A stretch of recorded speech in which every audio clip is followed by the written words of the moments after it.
Hello student, welcome back to NKS academy. चलिए बच्चों, आज के डेट में हम लोग इलेक्ट्रोमैग्नेटिक वेव को कंप्लीट करते हैं। बच्चों आज बहुत ही छोटी टॉपिक है और दो टॉपिक अभी हम लोग डिस्कस करेंगे। एक पहली टॉपिक होगी इलेक्ट्रोमैग्नेटिक वेव्स की क्या क्या प्रॉपर्टीज हैं। हालांकि जो चीज़ें आपने पढ़ा है उसी को हम लोग एक बार लिस्ट करेंगे और कुछ नई प्रॉपर्टी भी मैं बताऊंगा। और दूसरा इलेक्ट्रोमैग्नेटिक स्पेक्ट्रम के बारे में अपन डिस्कस करेंगे।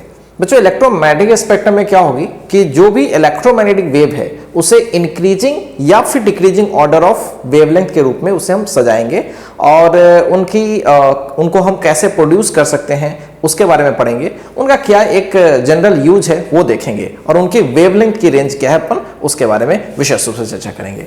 तो आइए बच्चों स्टार्ट करते हैं इलेक्ट्रोमैग्नेटिक वेव की एक एक करके प्रॉपर्टीज। बहुत सारी प्रॉपर्टीज होती हैं जिसमें मैंने कुछ यहाँ पे लिख रखा है। चलिए एक एक करके डिस्कस करते हैं। पहली चीज बच्चों, आपको ये बात स्टार्टिंग से ही पता है कि इलेक्ट्रोमैग्नेटिक वेव एक नॉन मैकेनिकल वेव है, मतलब वो चलती है तो कोई मीडियम की रिक्वायरमेंट उसे नहीं होती है। So electromagnetic waves do not require any material medium for their propagation. तो बच्चों पहली प्रॉपर्टी वही है, देख सकते हैं electromagnetic wave don't require any material medium for their propagation. ठीक, यानी ये कैसी वेव है तो नॉन मैकेनिकल वेव है।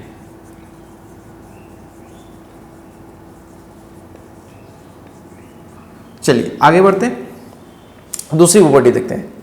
दूसरी प्रॉपर्टी में बोली गई है बच्चों, और ऑलरेडी आपको पता भी है कि सारे के सारे इलेक्ट्रोमैग्नेटिक वेव अगर फ्री स्पेस की बात करें, वैक्यूम की बात करें, तो उसमें वो लाइट के स्पीड से मूव करती है, यानी c के वैल्यू से मूव करती है। और वो c की वैल्यू आती है बच्चों 1/√μ0 × epsilon. Just previous video session में बच्चों इसके बारे में काफी डिटेल हमने कर रखा है।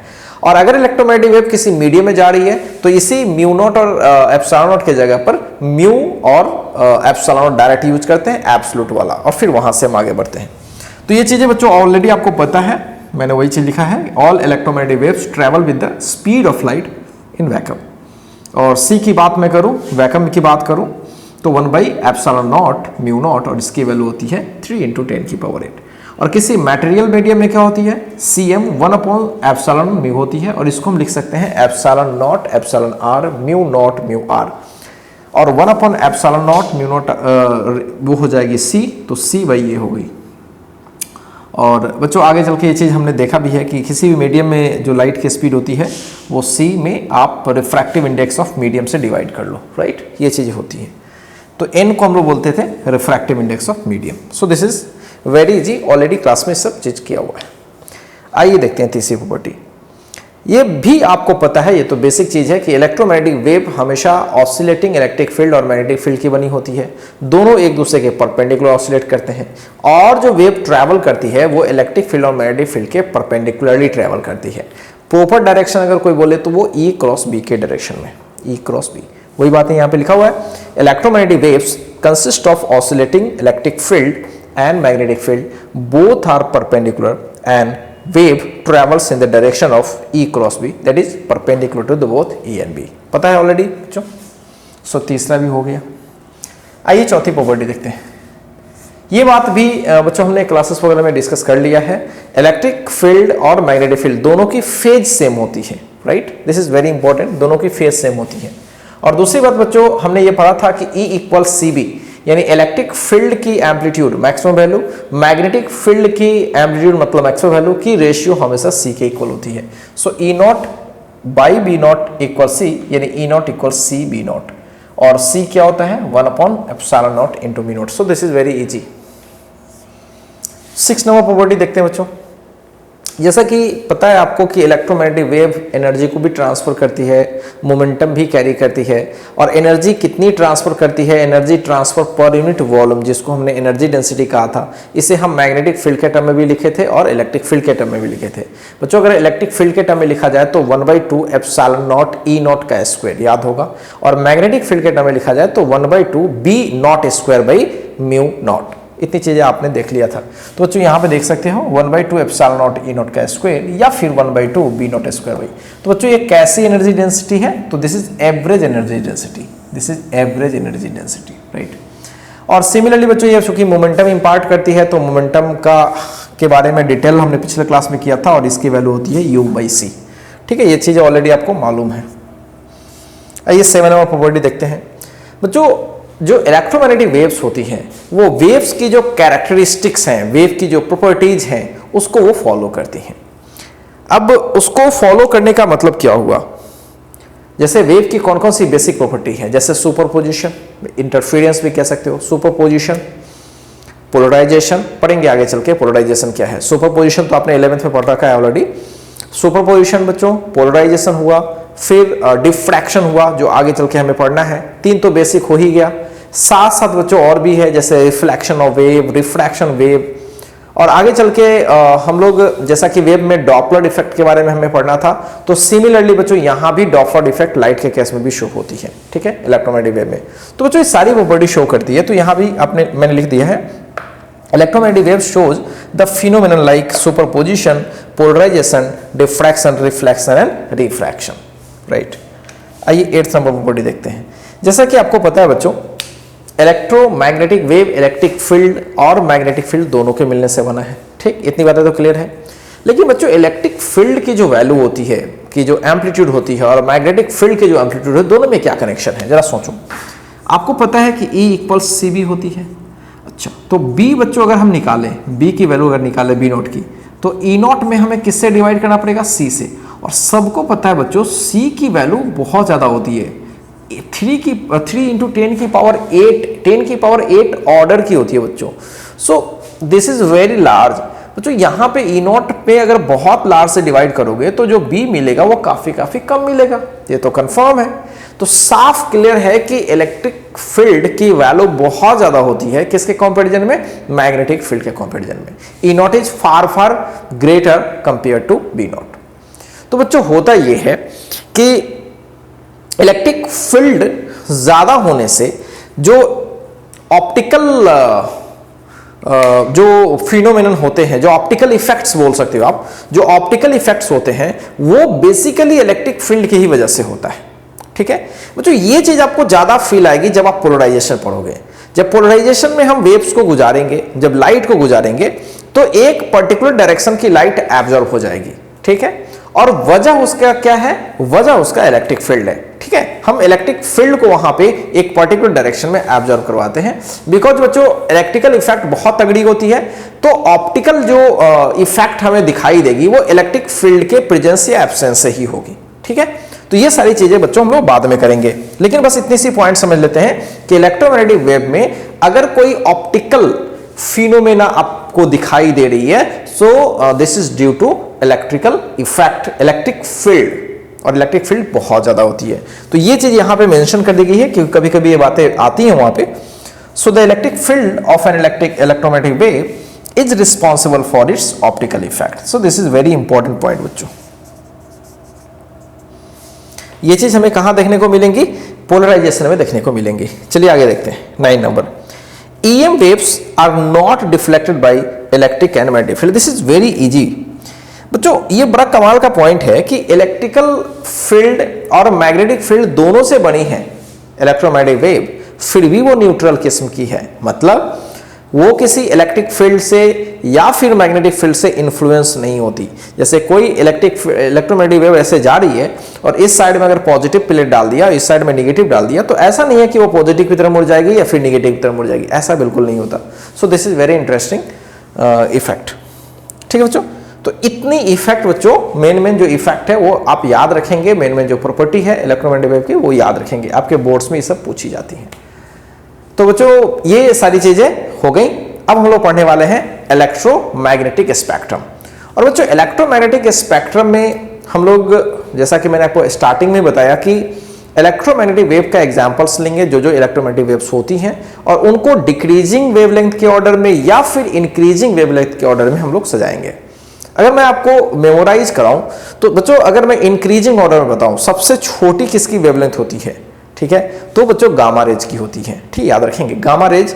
फिर उसके बाद उससे थोड़ी बड़ी वेवलेंथ होती है एक्स रेज की, फिर उसके बाद आती है यूवी रेज की, जो आपने देखा होगा।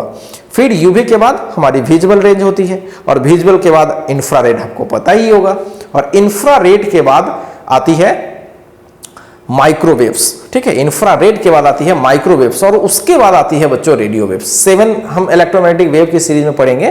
पहला से स्टार्ट करते हैं बच्चों, एक बार फिर से स्टार्ट करते हैं। सबसे पहला क्या होता है, गामा रेज, जिसकी वेवलेंथ सबसे कम होती है। तो बच्चों एक बात इंपॉर्टेंट है कि कोई भी वेव की वेवलेंथ अगर कम होती है तो बहुत एनर्जेटिक होती है। क्यों? क्योंकि E बराबर hc by lambda, H fixed है, C फिक्स्ड है, बाई लैम्डा, ये लैम्डा कम होगी तो एनर्जी बहुत ज्यादा होगी। तो बच्चों अगर एनर्जी के पॉइंट ऑफ व्यू से देखें, ठीक है, या फिर फ्रीक्वेंसी के पॉइंट ऑफ व्यू, लैम्डा और फ्रीक्वेंसी एक दूसरे के उल्टा दौड़ता है। लैम्डा कम है, फ्रीक्वेंसी बहुत ज्यादा है, और ऐसे फ्रीक्वेंसी बहुत ज्यादा है तो उसकी एनर्जी बहुत ज्यादा होती है। तो बच्चों स्टार्ट करते हैं पहला से। सबसे कम वेवलेंथ किसकी होती है? गामा रेज की। तो सबसे ज्यादा एनर्जेटिक कौन हुआ? गामा रेज, बिल्कुल बहुत एनर्जेटिक होता है। वो कुछ मिलीमीटर थिक एल्युमिनियम फॉयल को भी पार कर जाती है। सोचिए वो कितना ज्यादा पेनिट्रेटिंग पावर उसमें होता है, ठीक है। वो गामा रेज। उसके बाद एक्सरेज। एक्सरेज के बारे में आपको खूब अच्छे से पता है कि हमारे मसल्स को भी पार कर जाती है, बिल्कुल बोन को पार नहीं कर पाती, जिसकी वजह से बोन का इंप्रेशन वो दे पाती है। तो उसके बाद एक्सरेज होती है। पहले कौन सी हो गई बच्चों? गामा रेज, याद रखेंगे। दूसरी कौन सी हो गई? एक्सरेज। तीसरी कौन सी हो गई बच्चों? Ultra violet rays. ये बात आपको पता है, अल्ट्रा वायलेट रेज जो ओजोन लेयर होती है ना, वो अल्ट्रा वायलेट रेज को एब्जॉर्ब करती है। वो भी एक कैंसरस रेडिएशन होता है जो हमारे स्किन कैंसर के लिए रिस्पॉन्सिबल होता है। तो ये 3 हो गई। उसके बाद हमारा विजिबल रीजन में आता है, विजिबल लाइट बोल सकते हो, विजिबल रेज बोल सकते हो। और उसके बाद 5वीं जो आती है बच्चों, वो होती है जस्ट उससे आगे इंफ्रारेड, राइट, इंफ्रारेड। ये 5 हो गए। उसके बाद आती है माइक्रोवेव और उसके बाद आती है रेडियो वेव। इन सब के बारे में हम लोग एक डिटेल चर्चा करेंगे और एक ब्रीफ आइडिया लेंगे कि ये कैसे प्रोड्यूस होती है और इसका यूज क्या है और इसका वेवलेंथ का रेंज क्या है। ये सारा कुछ मैं एक बार लिख लूंगा और फिर मैं आपको एक एक करके समझाता हूँ, ठीक है। पहले इस चीज को एक बार कॉपी कर लीजिए। चलिए स्टूडेंट आगे बढ़ते हैं और अब हम लोग बात करेंगे इलेक्ट्रोमैग्नेटिक स्पेक्ट्रम, EM स्पेक्ट्रम हम शॉर्ट में से बोल सकते हैं। जैसा कि मैंने आपको बता रखा है कि एक ऑर्डर में आप सजाओ इलेक्ट्रोमैग्नेटिक वेव को, या तो डिक्रीजिंग वेवलेंथ में, या फिर इंक्रीजिंग फ्रीक्वेंसी में, या फिर इंक्रीजिंग वेवलेंथ या डिक्रीजिंग, आपको जैसे भी करना है वैसे सजाओ। तो उस एक अरेंजमेंट को ही हम क्या बोलते हैं? EM spectrum. तो बच्चों मैंने यहाँ पे लिख रखा है the orderly distribution of EM waves in according with their frequencies और वेवलेंथ, मतलब उनके फ्रीक्वेंसी के तरीके से, फ्रीक्वेंसी के ऑर्डर में या फिर वेवलेंथ के ऑर्डर में, उसे हम EM स्पेक्ट्रम कहते हैं। अब बच्चों जैसा कि मैंने आपको बता रखा है कि क्रम क्या होता है, मतलब अगर इंक्रीजिंग ऑर्डर ऑफ वेवलेंथ में देखें तो क्रम क्या हो सकता है उनका। तो गामा रेज का सबसे कम वेवलेंथ होता है, एक्सरेज का उससे ज्यादा, अल्ट्रावायलेट का उससे ज्यादा, विजिबल का फिर उससे ज्यादा, इंफ्रारेड का उससे ज्यादा, माइक्रोवेव का उससे ज्यादा, और सबसे ज्यादा किसका होता है? रेडियो वेव का। तो बच्चों ये होती है ऊपर से नीचे आने पर वेवलेंथ इंक्रीज करती है, और वेवलेंथ की उल्टी फ्रीक्वेंसी होती है, और एनर्जी भी उसी के उल्टी, क्योंकि एनर्जी का फॉर्मूला बच्चों ऐसे भी लिख सकते हो, hc बाई लैम्डा, और फ्रीक्वेंसी होती है c बाई लैम्डा, ठीक है। तो h न्यू भी लिख सकते हो, फ्रीक्वेंसी होती है c बाई लैम्डा। तो यहां से देख सकते हो कि फ्रीक्वेंसी लैम्डा की इनवर्सली है, एनर्जी भी लैम्डा की इनवर्सली है, इसलिए वेवलेंथ ऊपर से नीचे है तो एनर्जी भी बच्चों नीचे से ऊपर होगी और फ्रीक्वेंसी भी नीचे से ऊपर होगी, ठीक। सबसे हाई एनर्जेटिक कौन होता है? गामा, बिकॉज सबसे कम इसका वेवलेंथ है, मतलब सबसे ज्यादा फ्रीक्वेंसी है। इतनी बातें क्लियर है। अब बच्चों हम लोग एक सीरीज स्टार्ट करते हैं, एक एक EM वेव को स्टडी करते हैं और एक ब्रीफ आइडिया लेते हैं कि कैसे वो प्रोड्यूस होती है और उसका एप्लीकेशन क्या है और उसका वेवलेंथ का रेंज क्या है। ये चीजें आपके बोर्ड्स में पूछी जाती हैं। तो चलिए स्टार्ट करते हैं। फर्स्ट गामा रेज, जैसा कि मैंने बताया गामा की वेवलेंथ काफी कम होती है बच्चों, ये 10 की पावर -12 मीटर से ये कम होती है। अब -12 मीटर से बेटर है कि 10, अगर नैनोमीटर के ऑर्डर में लिखे तो क्या हो जाएगा? 10 की पावर -3 नैनोमीटर से कम होती है, ठीक है। अगर 1 नैनोमीटर में कितनी होती है? 10 की पावर -9, तो -12 हो जाएगा, ठीक है। लेकिन आप नैनोमीटर की रेंज में लिखो, ज्यादा बेटर है। तो लेस देन 10 की पावर -3 नैनोमीटर, उससे कम होती है इसके वेवलेंथ। और बच्चों अब सब लोगों को पता है गामा रेज मिलती कैसे है। तो गामा रेज जो होती है वो रेडियो एक्टिव डीके से होती है, ठीक है। बहुत सारे रेडियो एक्टिव एलिमेंट है, जैसे यूरेनियम है, रेडियम है, तो ये सब रेडियो एक्टिव एलिमेंट क्या होती है? डीके करती है, तो न्यूक्लियस के डीके करने से रेज निकलती है, ठीक है। और बच्चों इसका यूज कहां करते हैं? तो इसका यूज बच्चों चूंकि इसका पेनिट्रेशन पावर बहुत तगड़ा होता है, इसकी एनर्जी बहुत ज्यादा होती है, तो बच्चों इसमें किसी बैक्टीरिया को मारने की क्षमता होती है, ठीक है। बहुत सारे जो कैंसरस सेल होते हैं उसे मारने की क्षमता होती है, तो ये कमाल की होती है। तो इसलिए इसका यूज बच्चों हम लोग कैंसरस सेल को डेट करने में करते हैं। आपने अभी के डेट में सुना होगा कीमोथेरेपी होती है, ठीक है, जिसमें बहुत ऐसे केमिकल ब्लड के जरिए, वेसल के जरिए उसके अंदर, बॉडी के अंदर चढ़ाया जाता है, और वो दरअसल क्या होता है, रेडियो एक्टिव एलिमेंट होता है और उसमें गामा रेज होती है और उसके वजह से वो कैंसर सेल को डेड करता है। तो बेसिक कंसेप्ट उसका यही है, कैंसर सेल को डेड करने में। और जैसा कि मैंने आपको बताया कि बहुत सारे माइक्रो ऑर्गेनिज्म, जो फूड में जो माइक्रो ऑर्गेनिज्म होते हैं जिसकी वजह से फूड खराब होता है, उसको भी वो डेड कर सकता है, ठीक है। तो इसके लिए बच्चों बहुत टफ नहीं चाहिए gamma rays, soft gamma rays से काम हो जाएगा। तो हालांकि मैंने लिखा नहीं है, तो जो सॉफ्ट गामा रेज होते हैं वो माइक्रो ऑर्गेनिज्म को किल करते हैं, इसलिए हम लोग फूड प्रिजर्वेटिव के रूप में भी इसको यूज करते हैं, ठीक है। कहीं पे फूड अगर प्रिजर्वेटिव कहीं यूज किया जा रहा है, कहीं बड़े बड़े होटल्स वगैरह में या फिर ऐसे जगह पर जहां पे फूड का प्रोडक्शन होता है, तो वहां पे आप गामा रेज से भी उससे आप बचा सकते हो, गामा रेज से भी उसे प्रिजर्व कर सकते हो, ठीक है। आइए नेक्स्ट एक्सरेज। एक्सरेज के बारे में तो सबको पता है कि एक्सरेज कैसे पैदा होती है। एक्सरेज ट्यूब होता है, उसके जरिए पैदा होती है। और बच्चों इस एक्सरेज को हम लोग प्रोड्यूस कराते हैं एक खास तरीके से। ये तो बोर्ड के सिलेबस में नहीं है, कंपटीशन के सिलेबस में स्पेसिफिक टॉपिक आपको एक्सरेज पढ़ाई होगी, उसमें आपको बताया जाएगा कि एक्सरेज जो प्रोड्यूस हम करते हैं वो एटम के इनर इलेक्ट्रॉन जब जंप करते हैं स्ट्राइकिंग के वजह से, तो उससे भी होती है। और जब कैथोड रेज हेवी मेटल पे अटैक करता है, उससे भी एक्सरेज प्रोड्यूस होती है। तो इस पर अपन डिटेल चर्चा करेंगे, अभी तो नॉर्मल से चर्चा कर रहे हैं कि एक्सरेज ट्यूब से प्रोड्यूस होती है और ट्रांजिशन ऑफ इनर इलेक्ट्रॉन से हेवी मेटल के इनर इलेक्ट्रॉन अगर ट्रांजिट करता है, ऊपर से नीचे जंप करता है, तो उसमें जो एनर्जी रिलीज होती है in the form of X rays होती है। और इसकी वेवलेंथ की रेंज होती है 1 नैनोमीटर से कम और ऑब्वियसली 10 की पावर -3 नैनोमीटर से ज्यादा। प्रोडक्शन हो चुका बच्चों। अब यूज कैसे करते हैं, तो इसका यूज तो सबको पता है कि टूटी हुई हड्डियों को डिटेक्ट करने में, कि हड्डी कहाँ टूटा है, कितना हद तक टूटा है, इसे चेक करने के लिए हम एक्सरेज का यूज करते हैं। और बच्चों क्रिस्टल के स्ट्रक्चर को भी स्टडी करने में हम एक्सरेज का यूज करते हैं, ठीक है। बहुत सारे मॉलिक्यूल्स होते हैं, उसके क्रिस्टल को स्टडी करना है कि उसका क्रिस्टल कैसे होता है, उसका लैटिस साइड कैसे होता है, इन सब चीज को हम लोग चाहे तो एक्सरेज के हेल्प से यूज कर सकते हैं, ठीक है। तो चलिए बच्चों, इतनी चीजें पहले कॉपी कर लीजिए, फिर हम लोग और आगे बढ़ेंगे। 5 और इलेक्ट्रोमैग्नेटिक वेव है, उनकी सीरीज है, वो पढ़ लेंगे और उसका फिर से वही तीनों चीज करेंगे। एक उसका वेवलेंथ निकालने की कोशिश करेंगे, प्रोडक्शन, फिर यूज करने की कोशिश करते हैं। चलिए इसको पहले कॉपी कीजिए। चलिए बच्चों आगे बढ़ते हैं और अब लास्ट कर लेते हैं। अब तीसरी जो इलेक्ट्रोमैग्नेटिक वेव है वो है यूवी रेज। यूवी रेज के बारे में आपने काफी सुना होगा कि ये एक ऐसी रेज होती है और जिसे ओजोन लेयर क्या होती है एब्जॉर्ब कर लेती है। ये कैंसरस सेल होता है, पता होगा कि ये हमारे स्किन में कैंसर भी डेवलप करता है बच्चों, इसके बारे में आपको ऑलरेडी पता है।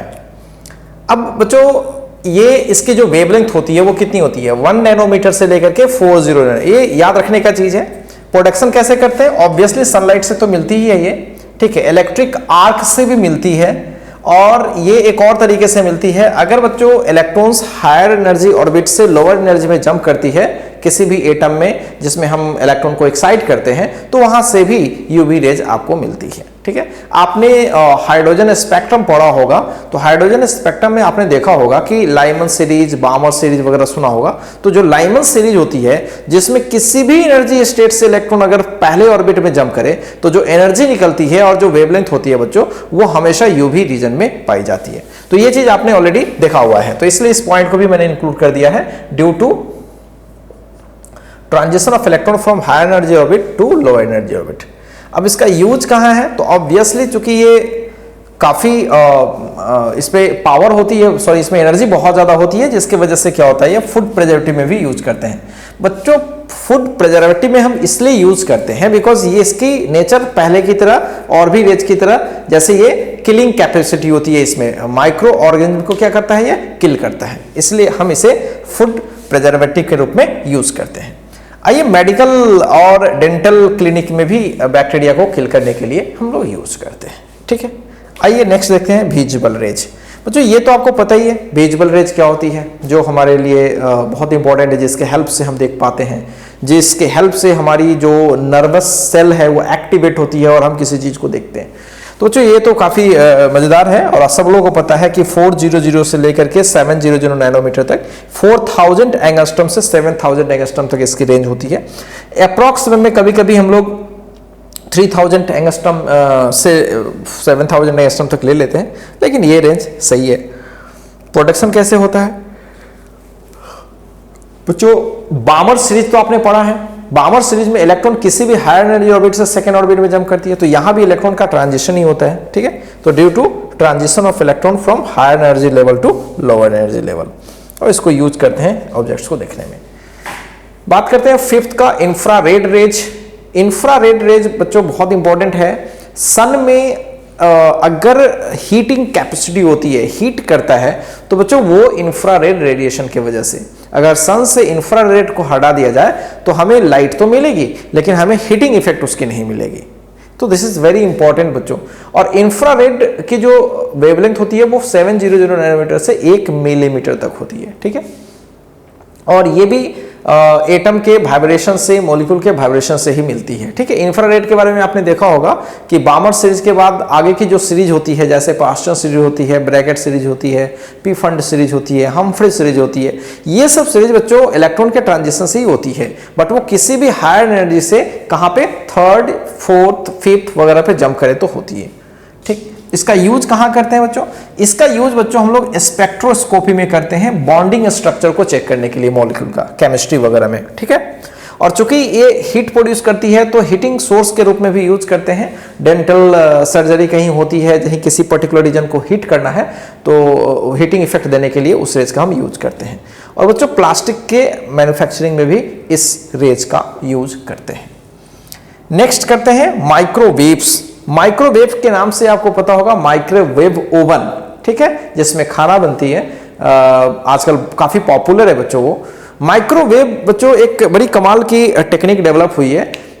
होता क्या है कि माइक्रोवेव से, ठीक है, दूसरे जो मॉलिक्यूल्स होते हैं उसको क्या किया जाता है, उसको उसके रेजोनेंस में लिया जाता है, मतलब उसके वाइब्रेशन को बढ़ाया जाता है।